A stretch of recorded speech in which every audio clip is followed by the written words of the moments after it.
আজকে আমি টমেটো চাটনি বানাবো, ঝাল চাটনি। এই যে টমেটো আধা কেটে নিয়েছি, লেবু, লবণ, যে শসা কুচি কুচি করে কেটে নিয়েছি, ধনিয়া পাতা, কাঁচা লঙ্কা কুচি করে কেটে নিয়েছি, পেঁয়াজ কুচি কুচি করে কেটে নিয়েছি, আর রসুনটা গোটা নিয়েছি।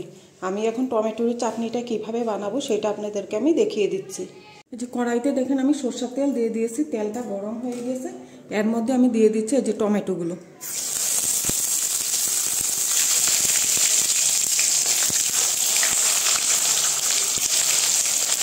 এইভাবে করে আমি দিয়ে দিয়েছি। এখন আস্তে আস্তে এটা ভাজা হবে, একদম ভাজবো না আমি, যেমন মজে যায় এরকম অবস্থায় করব। এই যে দেখেন আমি টমেটোগুলো এইভাবে উল্টিয়ে দিচ্ছি, একদম উল্টিয়ে দিচ্ছি যদি পিছনটাও একটু হয়ে যায়। এই যে দেখেন পিছনটা হয়ে গিয়েছে, এই যে দেখেন এখন আমরা উল্টিয়ে দিচ্ছি। আর 2 মিনিট হবে, তারপর আমি টমেটোগুলোকে নামিয়ে দেব। এই যে টমেটোগুলোর মধ্যে আমি এখন দিয়ে দিচ্ছি এই যে দেখেন এই রসুনগুলো। এই যে রসুনগুলো এইভাবে দিয়ে দিচ্ছি। এখন রসুনগুলো এইভাবে ভাজা হবে একটু। এই যে রসুনগুলো দেখেন আমাদের ভাজা হয়ে গিয়েছে। এখন আমি নামিয়ে দেব টমেটো আর রসুনগুলোকে। এই যে দেখেন টমেটোগুলোকে আমি নামিয়ে দিয়েছি।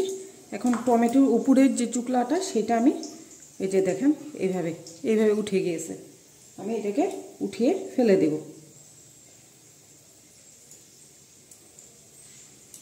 এই যে দেখেন কি সুন্দর উঠে গিয়েছে।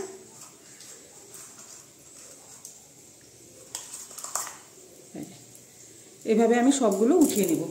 এই যে দেখেন সঙ্গে আমি রসুনটাও নিয়ে নিয়েছি, যে কড়াইতে তেলগুলো ছিল সেগুলোকে একসঙ্গে নিয়ে নিয়েছি।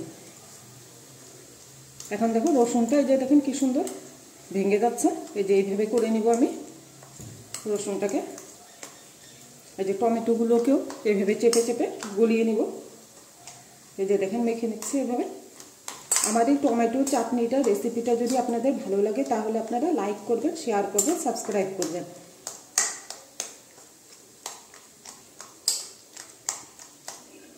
এই যে দেখেন হয়ে গেছে।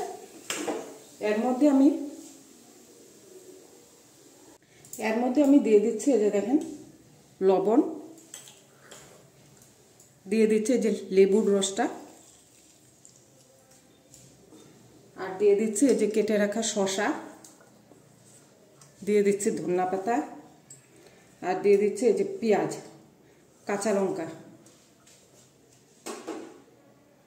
দিয়ে আমি এখন ভালো করে মেখে নেব।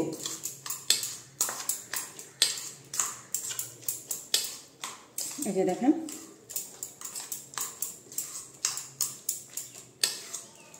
দেখেন আমি ভালো করে মেখে নিয়েছি।